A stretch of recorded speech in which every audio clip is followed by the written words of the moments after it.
안양질교회 청년 큐티 전광호 전도사입니다. 오늘 우리가 함께 묵상할 본문은 로마서 4장 9절에서 17절까지의 말씀입니다. 그런즉 이 복이 할례자에게냐 혹은 무할례자에게도냐 무릇 우리가 말하기를 아브라함에게는 그 믿음이 의로 여겨졌다 하노라. 그런즉 그것이 어떻게 여겨졌느냐 할례시냐 무할례시냐 할례시가 아니요 무할례시니라.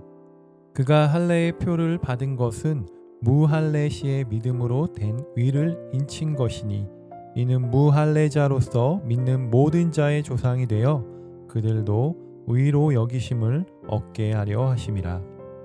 또한 할례자의 조상이 되었나니 곧 할례 받을 자에게뿐 아니라 우리 조상 아브라함이 무할례시에 가졌던 믿음의 자취를 따르는 자들에게도 그러하니라. 아브라함이나 그 후손에게 세상의 상속자가 되리라고 하신 언약은 율법으로 말미암은 것이 아니요 오직 믿음의 의로 말미암은 것이니라. 만일 율법에 속한 자들이 상속자이면 믿음은 헛것이 되고 약속은 파기되었느니라. 율법은 진노를 이루게 하나니 율법이 없는 곳에는 범법도 없느니라. 그러므로 상속자가 되는 그것이 은혜에 속하기 위하여 믿음으로 되나니 이는 그 약속을 그 모든 후손에게 굳게 하려 하심이라. 율법에 속한 자에게 뿐만 아니라 아브라함의 믿음에 속한 자에게도 그러하니 아브라함은 우리 모든 사람의 조상이라. 기록된 바 내가 너를 많은 민족의 조상으로 세웠다 하신과 같으니 그가 믿은 바 하나님은 죽은 자를 살리시며 없는 것을 있는 것으로 부르시는 이시니라. 아멘. 창세기 17장을 요약해 보면 하나님께서 아브라함이 99세 때 나타나셔서 언약을 새롭게 하시겠다고 집안의 모든 남자들, 후손들은 물론이고 그 가정에 속한 자 이방 사람이든지 종이든지 할례를 받으라고 말씀하십니다. 태어난 지 8일째가 되는 날 모든 남자 아기들은 할례를 받아야 했습니다. 남자 아이를 낳은 여인은 피를 흘렸기에 7일 동안 부정하였으므로 정결기한을 마친 8일째 되는 날을 하나님께서 할례일로 정하셨습니다. 그것이 내 의지이든 의지가 아니던지 할례는 하나님의 백성이 되었다는 언약의 표시로 이스라엘 백성의 몸에 새겨진 흔적이었습니다. 할례는 나는 내 하나님이 되고 너는 내 백성이라는 징표이며 상징인데 쉽게 말하면 구약시대의 하나님의 백성이라는 증명서 같은 역할을 했습니다.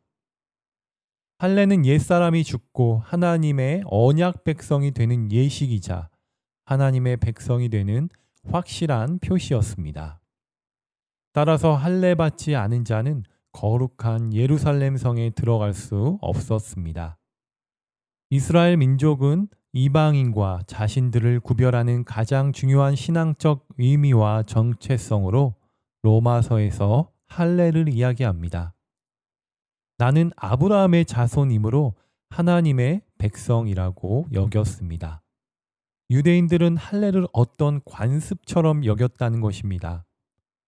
관습이란 특정 사회에서 예전부터 지켜내려오는 생활상의 습관이나 풍속을 말합니다. 이 습관이나 풍습을 잘 정리한 것이 소위 관습법이라고 합니다. 관습법은 관습의 근거를 두고 사회 통념으로서 성립하는 법. 입법기관의 법 제정이 없어도 법의 효력이 인정되고 있는 법이라고 말할 수 있습니다. 관습에 쓰인 관은 버릇이라는 뜻이고 습은 익히다라는 뜻입니다. 글자대로 말하면 버릇이 익숙해버린 것이 관습입니다. 결국 유대인들은 어떤 민족적 우월감과 관습에 빠져 스스로를 높이고 깨끗하다고 자부합니다. 그러나 바울은 유대인들을 향하여 오늘 본문 로마서 말씀을 통해 아브라함이 하나님께 의롭다함을 받은 것은 85세 때인데 할례를 행한 것은 99세 때의 일이라며 아브라함은 행위로서 깨끗하고 의롭게 된 것이 아니라 하나님을 믿는 믿음으로써 의롭게 여김을 받게 되었다고 반박합니다. 할례를 행하는 것이 중요한 것이 아니다라는 것입니다. 할례자이던 무할례자이던 유대인이든 이방인이든 율법이 속한 자이든 율법이 속하지 않은 자이든 하나님을 믿는 믿음으로써 의롭다 함을 받게 된다는 것을 강조합니다. 따라서 아브라함은 유대인들의 조상인 동시에 또한 믿는 이방인들, 우리의 믿음의 조상이기도 합니다. 더 쉽게 말하면 예수 그리스도를 믿는 우리도 아브라함의 자손이며 언약의 상속자라고 가르쳐 줍니다. 그렇다면 바울이 오늘 우리에게 주는 교훈과 인사이트는 무엇일까요? 우리 역시 믿음으로 말미암아 하나님의 은혜로 값없이 의롭다함을 입었다는 것입니다. 우리는 죽을 수밖에 없는 죄인이지만 예수 그리스도의 십자가 보혈의 공로로 말미암아 속량함을 얻었습니다. 이 은혜를 우리만 알고 내 것인 양 유대인들과 같이 우월감과 관습에 빠져 살아가면 안 된다는 것입니다. 하나님의 사랑을 전하고 은혜를 나누어야 한다는 것입니다. 예수 그리스도는 우리의 길이요 진리요 생명이심을 깨달아야 합니다. 안양제일교회 청년 여러분, 값없이 주신 은혜와 사랑을 세상에 전하는 축복의 통로가 다 되시기를 주님의 이름으로 축복합니다.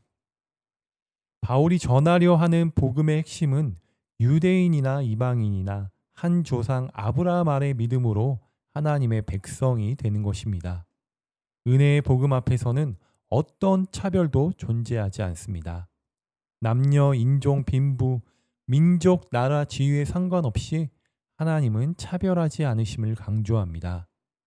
유대인들에게만 구원을 베푸시는 것이 아니라 모든 사람 민족에게 구원을 베푸시는 하나님이심을 이야기합니다. 모든 성도는 혈통으로는 다르지만 믿음 안에서 한 아브라함의 자손, 하나님 나라의 언약 백성이 되었습니다. 그래서 우리는 다 믿음의 형제 자매라고 말하지요.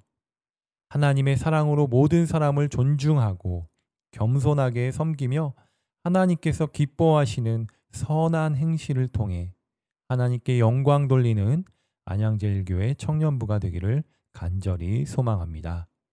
기도하겠습니다. 하나님 아버지, 우리가 이 세대를 본받지 않고 오직 마음을 새롭게 함으로 변화를 받아 하나님의 선하시고 기뻐하시고 온전하신 뜻이 무엇인지 분별하기를 기도합니다.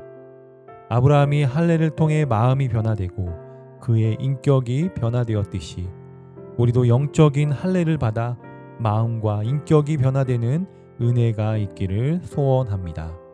하나님께서 아브라함 많은 무리의 아비가 되게 하시려고 그의 이름을 바꾸어 주셨듯이 나의 정체성도 그리스도인으로 변화되어 많은 사람들에게 주의 사랑을 전하는 축복의 도구가 되게 하여 주시옵소서. 우리의 행위가 아닌 믿음으로 말미암아 의롭다 함을 얻은 것을 깨닫게 하심에 감사합니다. 믿음이 모든 것을 이긴다는 말씀으로 오늘 하루도 승리하게 하여 주시옵소서. 아브라함의 자손이신 예수 그리스도의 이름으로 기도드립니다.